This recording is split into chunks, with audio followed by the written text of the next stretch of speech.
How are you doing, Christopher? That's a loaded question. I'm doing great, actually.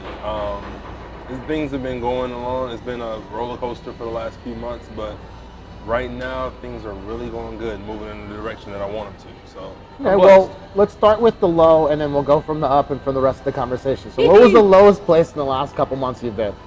So lowest place in the last couple of months was in the hospital. Oh, wow, what happened? I allowed myself to get so stressed, I almost killed myself from stress. Oh, man. I was driving, my left arm and both hands went numb. I had a migraine so bad, I went blind in my right eye. Yeah, drove to the hospital, checked myself out. Long story short, doctor comes back, tells me it's stress, anxiety, and overexertion. Oh, man. So, yeah, I had to learn to sit my ass down. I had to learn to ask for help because you can't do everything, especially if you're doing multiple projects all at the same time. To be honest, I had stress. I had grief that I hadn't processed. I had a period from August 2016 to March 2017 where I lost 10 family members, including both of my grandmothers. Yeah, I remember you But I was talking in about grad that. school, so I didn't get a chance to process any of that. Yeah. So I just kept pushing, forward. And it's, when you're used to grinding as an independent artist, that's what you do. No, it's not good it's not good for you. So I learned, I had to sit down, I had to rest, I had to be peaceful, I had to learn to balance things, I had to learn to delegate. Most importantly, I had to learn how to trust people. I have a hard time. I learned, if anything else, the valuable lesson was I learned that I have a hard time trusting people to do the work that I need them to do. In part because a lot of people don't do it. But yeah, I'm learning to be more open with that, and it's been very beneficial and helpful to me as a result. That's awesome. Like, I mean, one of the things that we're dealing with, like, I think at all in America is having that kind of like overwork feeling or like almost like a disconnectedness. So is there any like patterns of behavior that you've made changes? Like you doing some yoga anymore? Are you doing like working out? Have you gotten your diet different? Like what are those, or are those anything like that you've done? Yeah, well, yoga and working out, meditation is definitely huge. A lot of times your brain just gets to running and you just need to sit the hell down. So meditation has been my go-to. Yeah. Speaking openly, even if it's not with a therapist, just speaking openly about what's going on amongst a trusted circle. Black men don't talk about that often. Yeah. And so you're starting to see it come to the fruition more.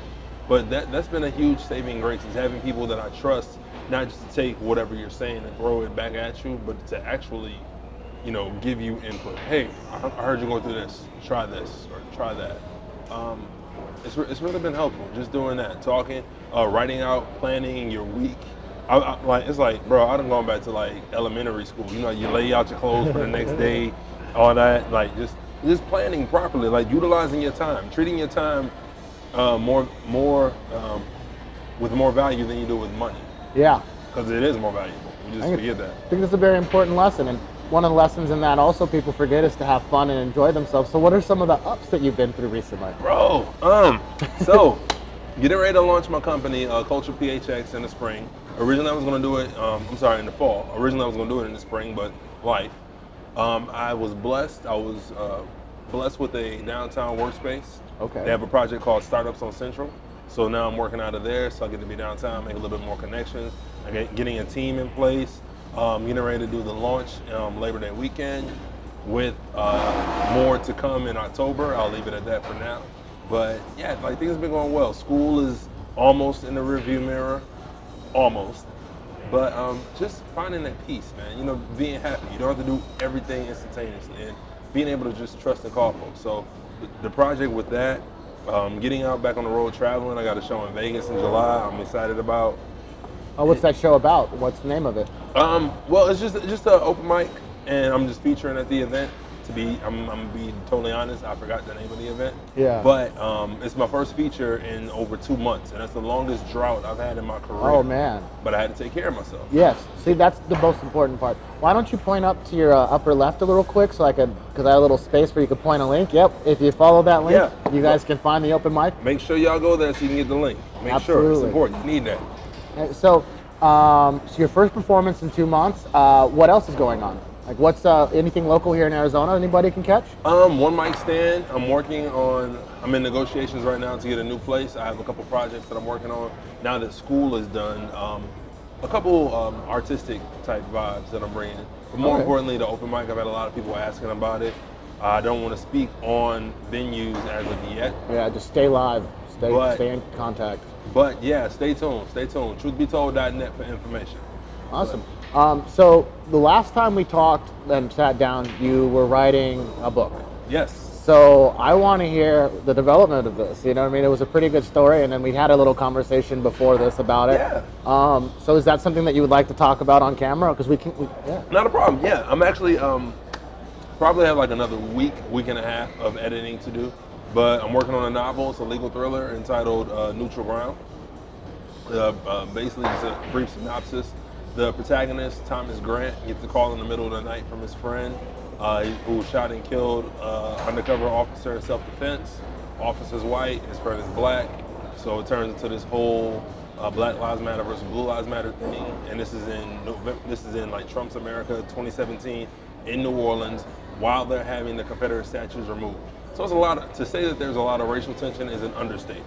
But while all of this is going on, Thomas discovers that his friend Brian not only knows the officer that he shot, they were both involved in a gun trafficking ring. And there's also $30 million missing. So Thomas has to defend a friend that he now despises while trying to find out where the money is at and find out who's at the head of this faceless cartel. It is very interesting. It will probably be turned into a movie. But I mean, a Truth Be Told novel's got to be turned into a movie. Huh? So I said a Truth Be Told novel's got to be turned. Well, here's the question: is what name's going on the cover of the book? Oh, Christopher Owens. Okay, My parents deserve to see their son's name on a book. That's awesome. That's awesome. That's awesome. Yeah. So, well, let's just go random on the question. When was the last time you talked to your parents, and how are they doing? I talked to my mom Sunday.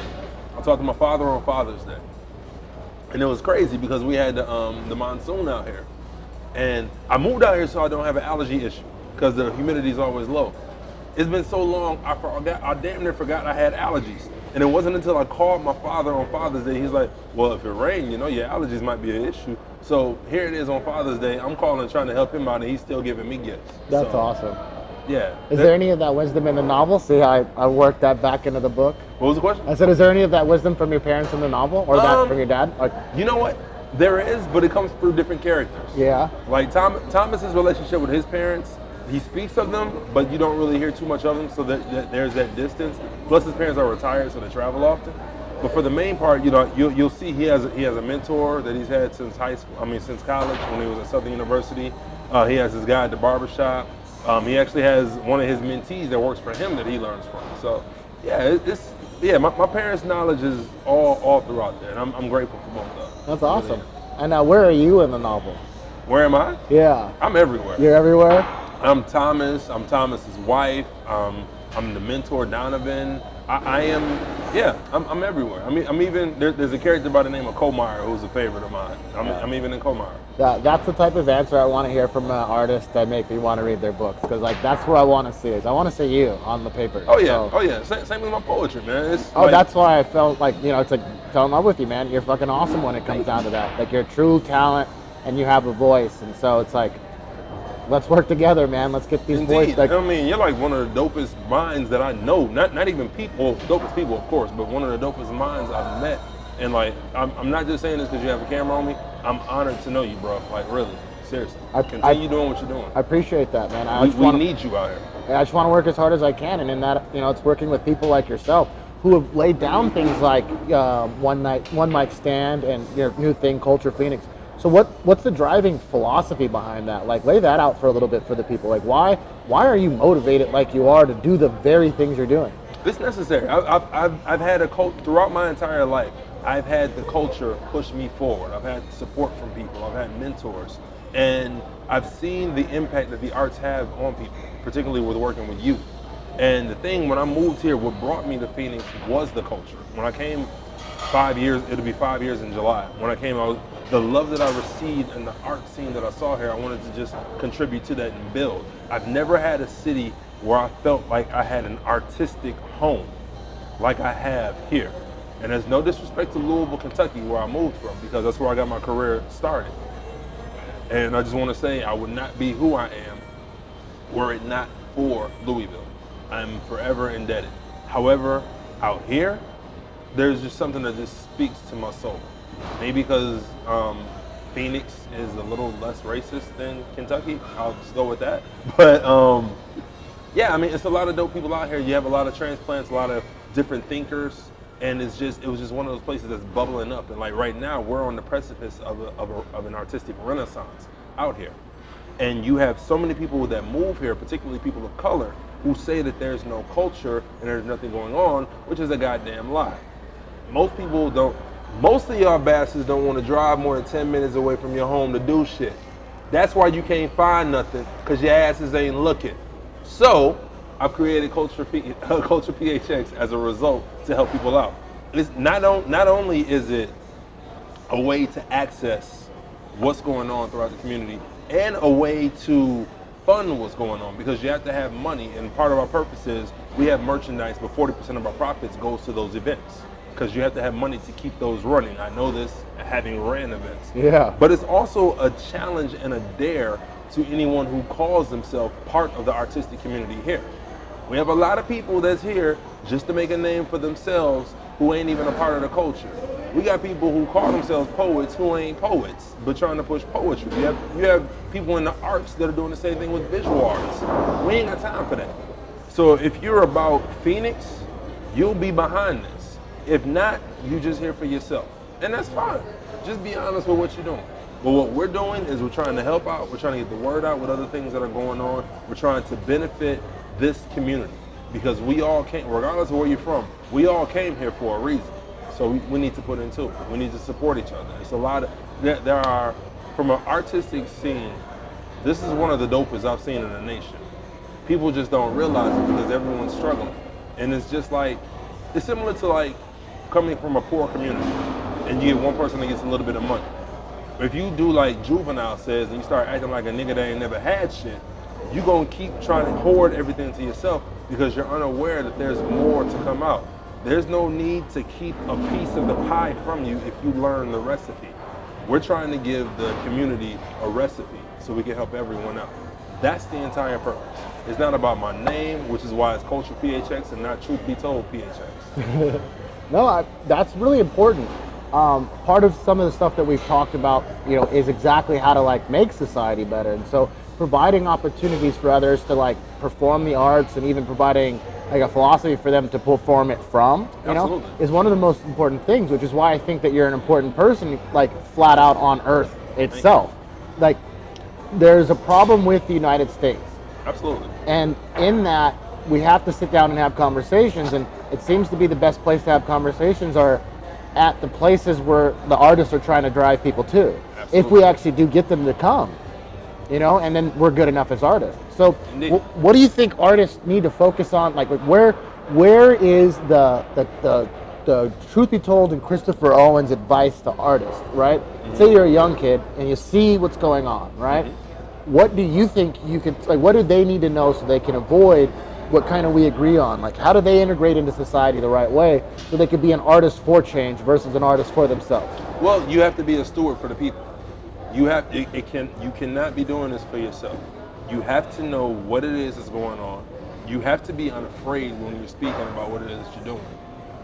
You have to be honest, you have to be caring. You have to be open, you have to be able to receive criticism, you have to be able to speak boldly about what's going on. You have to understand everybody is not going to like you and everybody's not going to be your friend. You're working for the greater good. And normally when you do that, it's not a lot of accolades that comes with it. And you have to be, if you're looking for a pat on the back when you're doing this, you're doing it for the wrong reason. But as an artist, using art as activism, you have to be bold, you have to be unapologetic, but you have to be compassionate as well. It is necessary. You cannot be there for the people and speak for the people if you don't care about them and you're not where the people are. Jesus didn't spend his time in the church, he spent it in the brothels. And so it's the same thing if you're going to be an artist. You have to know what the problems are. You can't just talk about it. You can't just be at a distance over at your spot in North Scottsdale and you don't know what's going on with homeless people downtown. You have to be involved. It cannot be a game. You can't want to do this because you saw Love Jones or heard a Tupac song and now you want to do a poem so somebody can screw you. you have to be about your business. And those who are passionate about it will check you on. I mean, that's absolutely, that hit me pretty hard, because I mean, one of the things I deal with is compassion itself. So for that, how important is compassion? It's vital. It's the baseline. If you don't have, even if it's someone you disagree with, if you don't have the compassion to listen to them, and you just have your own thought, then that's what's wrong with our community these days. We live in a society of bubble talk. But what happens when that person's full of shit? Well, if somebody's full of shit, you call them out on it. However, if somebody's saying something and you strictly just disagree with it, and you don't like it, so you refuse to listen, that's the problem. Okay. Yes.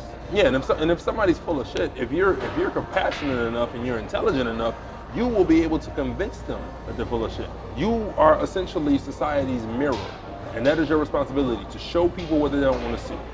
Yes, I'm working on that myself, and compassion is a part of that. And I'm having problems understanding that, and I'm asking questions for myself, because I think that it's something a lot of people have a problem understanding. And so you hit that note, and it's just like, it rang true to me. So okay, here's a question. As a man, what do you think you're doing to live up to being a man? Like, because I think that kind of like opens up a question for a lot of room for you to answer something. Well, it's not just drinking beer, so I'll tell you that. But part of being a man, there's no blueprint for it. But if you've ever been around one, you know what you need to do. Accountability is at the top of the list. Being that I come from a home where both parents were there, and my next door neighbors were my father's parents. Like that alone, just watching my father throughout his life has been a shining example. I've seen a man who's been persecuted by his own brothers. I've seen him have dirt thrown on his name and still remain silent. Break that story down a little bit, please, if you could. Break it down a little bit. How did that happen? Well, I mean, my father, by no definition, is a perfect man. But you have people, and he's done wrong. I'm just going to keep it all the way funky. He hasn't been perfect. My parents had a relationship. They had a marriage, 24 years. Beautiful. His infidelity caused it to fall apart. But he was always there for his children. He's always been an advocate for kids throughout the community. He volunteers now as a voice in court for juveniles. If there's a first-time offender, he goes and speaks to them. He has always been about helping out with the community. As a father, he's been there. He doesn't necessarily hide his flaws. He's not proud of them, but he'll admit them. He does the work. He remains present. And last time I checked, no one is perfect. And I'm not using that as an excuse. But you can either try to justify what you do, or you can learn from it and you can build. And that's been the example. And a lot of people say my father is the strongest man I ever know. No, my father literally is the strongest person I know. I've seen men who have been through lesser situations who have folded. I've been in lesser situations and folded. This man has virtually been bulletproof. And I'm not saying that he's not human. I've seen him in times where he's had a cousin that passed away. I distinctly remember the first times I saw my father cry, which allowed me to know that he was human. As a kid, I was almost afraid of my dad. And the thing is, he was my coach. Not only was he my father, he was my football coach, he was my basketball coach. He made sure I was doing well in school. I still to this day remember having a 3.98 GPA for the year, and he told me I could do better. Initially, it was like, just took like the wind out of me, and I was like, no, he's pushing me because he knows I can do better. And then that motivated me to do better. Like he planted seeds throughout my entire life, and I feel a responsibility to do that as well as a father. I have to do that, and it's not easy for everyone to do. But being a father is not supposed to be an easy job. And understand that you know, we live in a day and age where everyone tries to shape things to make themselves feel comfortable. But I believe in gender roles to an extent. And as a father, you have to be able to stand there and be the brunt of that pain. I feel bad for single parents who have to do everything on their own, because you need the balance of both the mother and the father. But the strength that I've seen from my father made it crystal clear to me that there would never be a time when my children would not have me in my life. That's amazing. That's truly amazing. To Dad. Yeah, I'll do that to Dad also.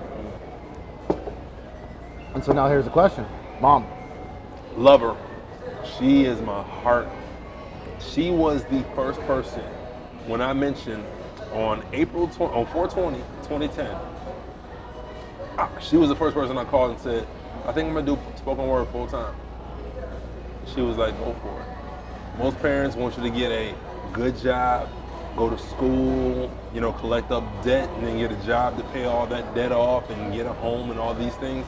They want you to do what's safe. Parents will usually give you the worst advice with the best intentions.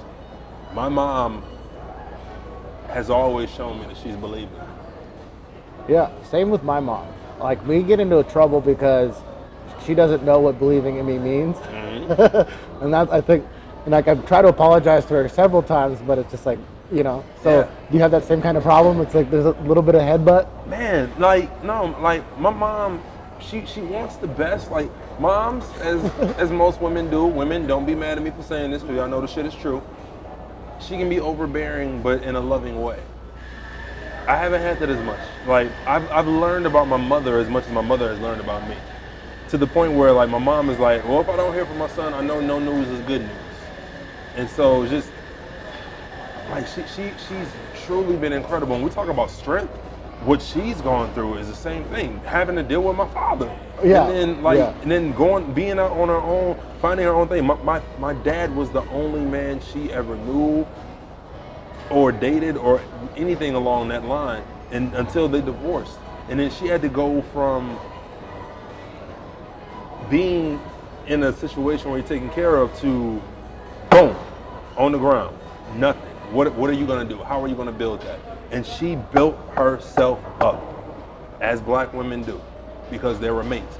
And throughout that entire time, her and my sister had a relationship. My sister had my niece at the time, my oldest niece, and still was able to take care of everything through the bumps and bruises, ups and downs, and still she persevered. Even when her body failed her and she had to have multiple back surgeries, she still, you see her with a smile on her face. And like I said, my dad is the strongest man, my mom is the strongest woman.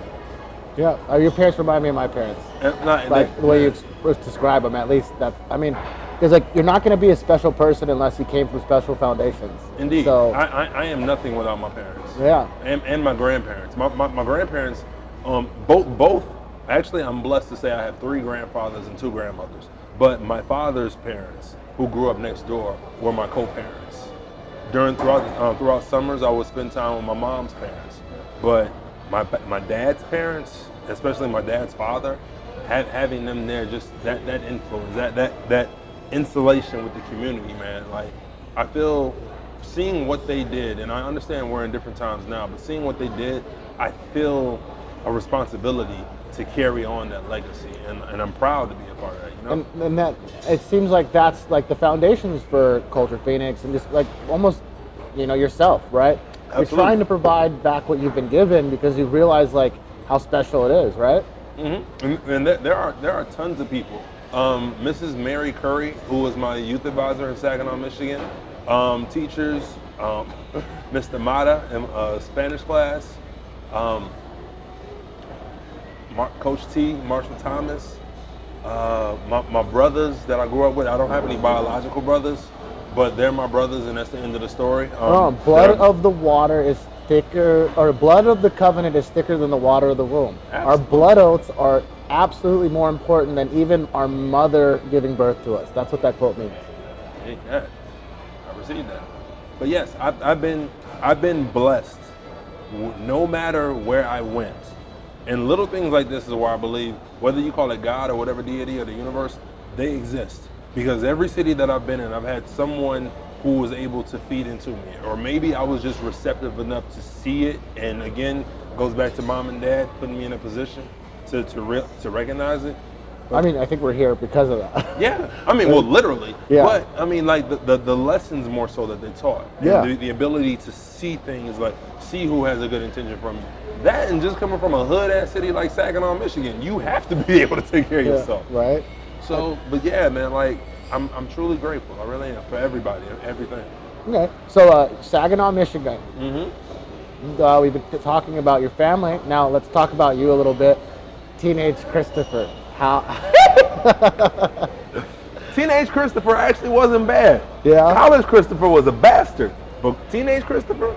So tell the transformation story. All right, teenage Christopher started off as a shy kid, and then it was like, I'd say like junior high, 7th grade. I love to dance. I still love to dance to this day. Guys in Michigan dance. Like guys in Michigan and guys in Miami, it's a thing. We dance. It's normal. That allowed me to break out of my shell. After that, I was able to speak more. People saw I was good with public speaking, and that evolved into me doing that more with my youth group. I started taking leadership positions. But around the time, also during high school, is when my parents started to have their split. And having that stability, having that foundation ripped out from under you is difficult, especially when you feel like you're alone. My dad had his own demons he was dealing with. My mom had her issues that she was dealing with. My sister was like my mom's sister, essentially. So it was them two over here, my dad over here, and me stuck in the middle. That's when my brothers came into play. Like, we all knew each other's mothers to the point where we still call each other's mom to this day. And we were able to, we were the insulation for each other. We grew up together. We literally grew up together. Hard times, the laughs, the cries. We were part of the cool kids, but we were still just ourselves. There was no rush to be fake or anything like that. We were cool because we were genuine. Yeah. And there were multiple factions that you'll have throughout high school, as high school is. Everyone experienced that. Huh? I said everyone experienced that. Yeah. But I was the kid that was cool with everybody, whether it was the band or the dope boys. Like, we grew up in Saginaw on the east side. I don't say this as a point of pride. People talk about their cities and use it like it's a name brand city. Fuck that. So my city, when I grew up, I was on the east side, and like two of the largest dope houses on the east side we were in between them. But they knew, hey, don't mess with him. That's the kid that's gonna get out. He's good. So to have that kind of covering, it gave me a different kind of experience. I love basketball, still do to this day. I didn't play for school, but I played like AAU ball or whatever. Like, we had a thing called like the friendship games. So we would go. But basketball was like life. So basketball, math, I didn't even get into writing until like junior year of high school. And even doing that was on like, it was, Tracy Jacks was a friend of mine. Tracy had a boyfriend named Chris Parker. Chris was an asshole. I love you, Chris. You can find him if you look on his Facebook right here on the link. But no, in all goodness, Christopher Parker is a great dude.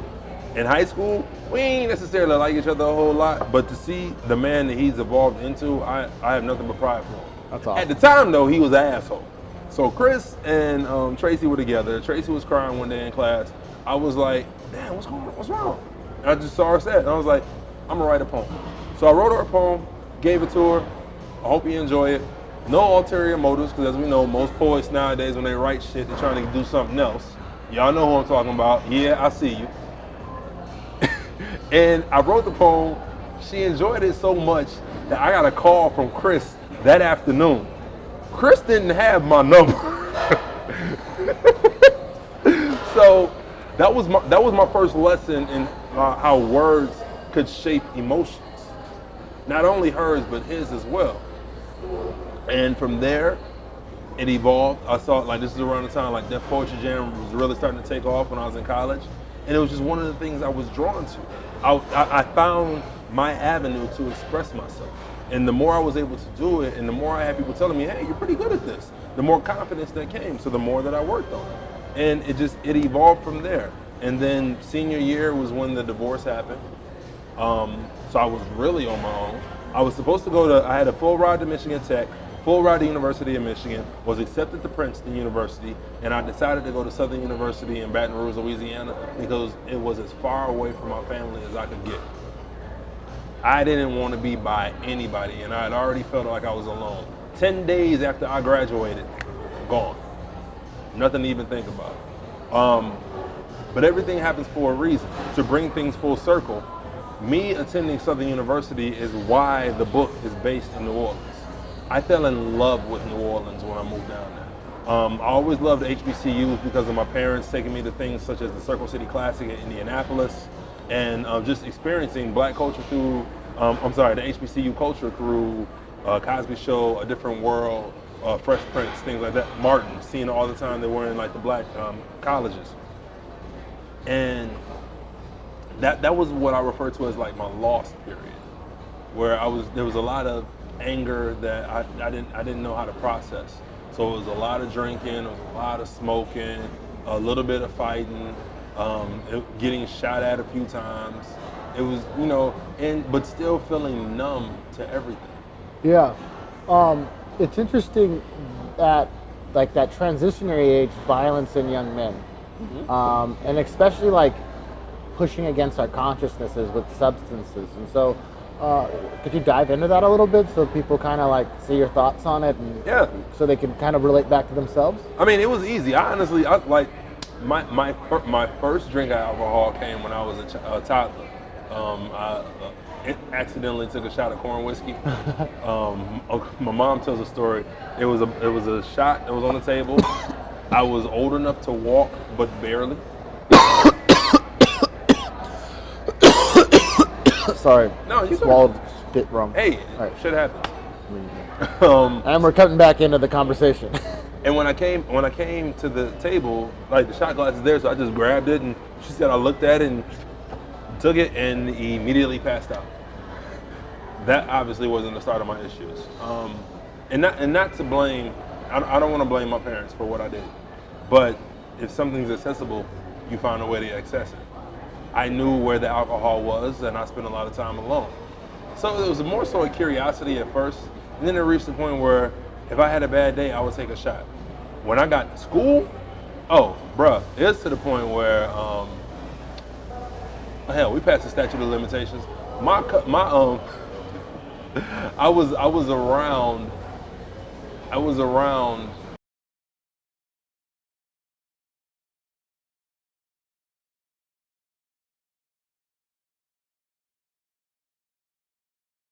It was my escape if I wanted to get lost. I would just, we sitting around, like everyone was just talking about the things they went through, and a lot of dealing with freshmen from different environments, it just became a release. You had cats that, were freestyling, were high off our asses or drunk, chilling in our dorms, and at HBCUs, because they're not most aren't properly funded. Being in a freshman dorm at most HBCUs is just like being in the hood. You just have different people from different states and different cultures that are around you. So it was still a learning experience while I guess we were all dealing with our pain together. So through smoking and through drinking, we actually bonded. And through just freestyling or whatever. And you realize who people were, but you realize you're in a fresh place. So you would bond from the pain while you're in the dorms. But when you're on the yard, you understand it's a different experience.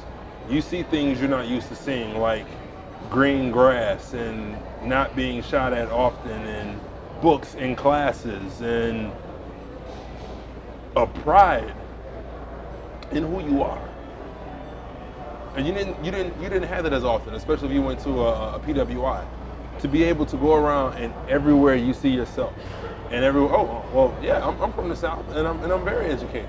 And you have this thing when you come from the Midwest, or if you come from above the Mason-Dixon line, you have this false ideal that people who come from the South are stupid. Oh, that shit got shut down real quick. Like some of my friends who I learned all of my friends who I learned from were native Southerners. If they weren't from Shreveport or Bogalusa, or from Baton Rouge or New Orleans or Opelousas or wherever. Mobile. I mean, it gave me a deeply founded respect, especially since that's where my grandparents came from. My grandparents were from Brownsville, Tennessee, on my father's side, and Wabasika, Arkansas, on my mom's side.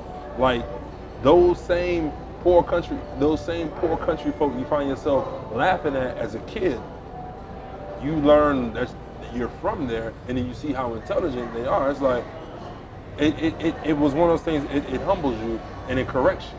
We were talking before about orientations. That was definitely an orientation being there, and it's one I'm grateful for. That's why I have such a profound respect for, you know, HBCUs and students that come through them, because many of us have to struggle. Waiting on that refund check. You ever been to an HBCU? You know what I'm talking about. School starting in August, you don't get that shit till homecoming. It's like, God. But nah, it was a necessary experience for me to go through, and it really wasn't that bad. The real tough time for me was losing my grandfather, and that's because of the guilt that was attached to it. Just to bring it along in the story. Yeah. I started off at Southern University. I left Southern University when my sister was in Memphis, Tennessee. I was in Baton Rouge. She needed help, family over everything. I dropped out of school. I dropped out of Southern, went to University of Memphis to help my sister out. 6 months later, her ass gets married and moves. Thanks, Angel. So I find myself in Memphis. And then I ended up moving back to Saginaw when my grandfather got sick to help my grandmother out. And my grandfather was like my second dad. And December 1st, 2002, I had 3 different chances to go see him, and I didn't go. I'll go see him tomorrow. I ain't worried about it. I'll go see him then. I saw him the next day at 7:09 a.m. when he had passed. That guilt stuck with me for years, and that affected me more than my parents getting divorced did. And I just dove, man. I mean, just not caring about anything. Yeah, I can understand that. And it's funny how we will use guilt as a crutch. And throughout that period, I used guilt as a crutch. I was in a bad place. During that time, I attempted suicide. To this day, again, this is how I know there's a higher power. I play Russian. Who do you know plays Russian roulette with 1 bullet, spins the chamber in the revolver, clicks 5 times, and nothing goes off? Winners? No. I was always told that God looks at the babies and fools, and I wasn't a baby when I pulled that trick. Not at all. So, that's interesting though, and I apologize for the winner's joke, but no. I've been in a similar position myself, and it's interesting. I'm gonna be honest with you. That shit was funny as hell. I mean, there's a reason why every Greek story ends in a comedy, not a tragedy. Absolutely. But the thing is, I realized once I came out of that dark place, we have a tendency of romanticizing our victimhood. And that was the thing. That was the situation that I was in. You get a tendency where you feel so bad for yourself, but you don't do anything to fix what happened. Like, you have to understand, if you're in a certain situation, you may not be able to control your environment, but how you react to it or how long you stay in it is entirely up to you. And I wasn't at the point where I understood that yet. I was doing dumb things. And if it wasn't for my son saved my life. Had I continued to go down the route I was going, feeling sorry for myself, not doing anything, like that was the light switch that turned everything around. And like, if someone else had been through anything, it's like, okay, I understand that. No matter what you've been through, somebody has gone through worse. And if they persevered through it, you cannot allow what has happened to you to be an excuse. It doesn't mean what happened was right. It doesn't mean you ignore it, but you have to move on. Otherwise, it will cripple you, and eventually it will kill you. And that was my lesson out of that. And ever since that was the immediate shift. That was my return to Christopher, because I remembered who I was. I remember where I came from, and I remember everything that allowed me to be where I was. And I really didn't have anything to complain about. Like, yeah, being a black man in America sucks. Yes, there are things we can do about it to change it. But even in spite of that and personal issues, you find a way to persevere. You have to fight. No one's gonna give you something just because you say you want it. And that was the thing that I think a lot of people, it's funny, you can be broke but still feel entitled. And a lot of people who come from environments that aren't too well off have a sense of entitlement, like someone's supposed to feel bad for them because of the situation. If you're not putting in that effort, yes, we can acknowledge that it's difficult. But if you can't put in the effort to change what you're going through, please shut the hell up. Yeah, one of my favorite living philosophers, Bruno Latour, says, if you fail at changing yourself and addressing a problem, right, and failing at solving that problem, then you actually love the problem. Yes, and most people do that and don't even realize it. You got to change if you failed at solving the problem. They love the drama. They love the attention. They love the victim. Right? It's like you don't have to claim what it is that you're doing. Okay, you're bragging about being a single parent. You're bragging about making a bad mistake and sleeping with somebody you wasn't supposed to, whether it's a man or a woman. Like where so again, I appreciate you for making commentary like that, because that's how I think about things. Yeah, I mean that's exactly what it is. That's you right there. That's exactly what it is. People want to feel as if they are the victim, and that goes back to what we were discussing earlier with the protagonist versus the antagonist versus hero villain. Yeah. I got into this conversation, it's weird, but I got in this conversation online with this person. He said, are the planets Venus and Uranus, if we considered them upside down, does that bring more clarity to thought? The answer is no, because upside down's meaningless when it comes down to the type of thing that you're talking about. So some questions have to be rejected altogether, and then in the rejection we can explain why they're rejected, and then we all learn more. And it's like, not just because you ask a question or just because you have a viewpoint doesn't mean that like that's special. Right. The only thing that's special is the actions that you make given your viewpoints. Dude, and the problem is we live in a time, especially now, where people confuse their opinion with facts. Or because I believe this is what it is, or I'm not this, I'm that. Have you ever seen Kindergarten Cop? Okay. Remember when Arnold Schwarzenegger is dealing with a girl and she's like, I'm not, if she called herself a student, so forgive me, but the point is she's like, I'm not a student, I'm a princess. Yeah. And he's like, essentially sit your ass down. Yeah. And she's mumbling, I'm a princess. That's what people are nowadays. No, they play that drama out. It's not even like they're like mumbling under their breath. Yeah. They'll literally organize tribes. Yes. But the thing is, you have to believe exactly as I believe. And if you disagree on one thing, then I will ban you for life. And I will make you a villain. Because I am the victim. That's the whole thing. Man, I deal with that all the time, and I think that a lot of people deal with that. It's like, how can I have flaws if I'm trying to be the good guy? Doesn't the good guy have flaws? Yes. The villain's the one who doesn't think he has flaws. He thinks he's the one who has the right answers. It's like, I'm literally trying to be a better person. It's right. Like, and some people aren't trying to be better, they just enjoy being bitter. It's like motherfuckers who enjoy being, people who are proud of being petty. Oh, that's wild. How does that make sense? Yeah, it's like, I'm gonna do the pettiest thing possible. Right, but people love justifying their bullshit. Yeah. Me and my roommate actually will like joke with each other, you know what I mean? In the most petty possible way. Like, it's like, one day he's like handing me some marijuana, you know, he's like, put it in my hand, and I go, oops, you know, it's like, let it go fall all over the floor. Right. You know, it's like, that could be petty and like a joke, but it's like, we laugh about it because I didn't do it, but it's funny if someone would try to do something like that. But the thing is, the difference between you and your roommate is you guys are doing it for fun. People call themselves being petty, and what they're really doing is being a passive-aggressive bitch trying to take a jab at somebody, but I'm not really doing it. Exactly. No. We're making fun of those people all day. And there's a lack of intestinal fortitude throughout the entire society.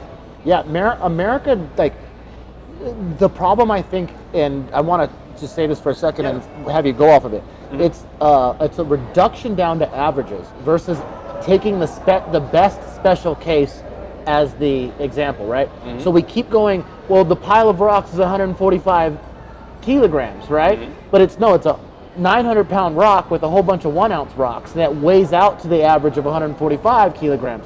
So we could say it's a 900-pound rock with a whole bunch of small little rocks, or we can keep going, well, it's 145, it's 145. And that's, to me, what's going on with our society. We have this problem of, instead of looking at the set, What we do is we take the average of the set and we take that as the set itself instead of really getting in there. So it's like I take the average of Christopher, right, versus going, where is Christopher exceptional, and then understanding the rest of the story from there. Absolutely. One thing is, it's like I don't want you to think any other way other than how I want you to think. And as far as seeing what's exceptional in people, they don't even take the time for it anymore. We have a microwave society. Everything has to be instant, including our thought process, including our judgment. The snap judgment is not the way to go. Most people don't have the full story on what it is they're dealing with in the first damn place, but because it's their opinion, they want to hold on to it. And unless you think, like we said before, unless you think as they do, then your thoughts are void to them.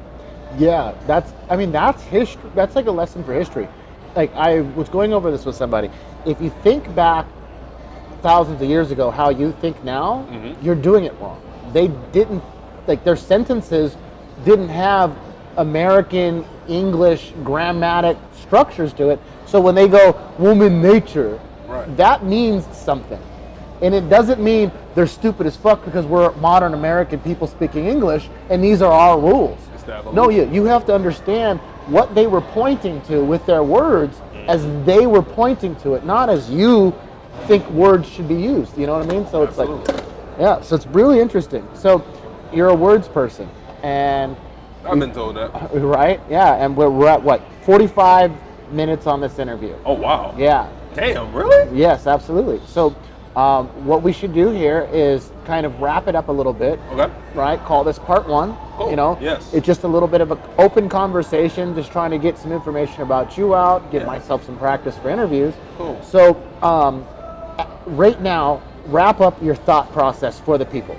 Like you know, you're working on something, you know what I mean? And for me, as I like to talk through what I'm working through with somebody. So here's a moment for you to get that thought out, right, that you would like to work on, that you just like, I wish I could talk to somebody about it. Like, my thought for right now is we as a society are more divided. Well,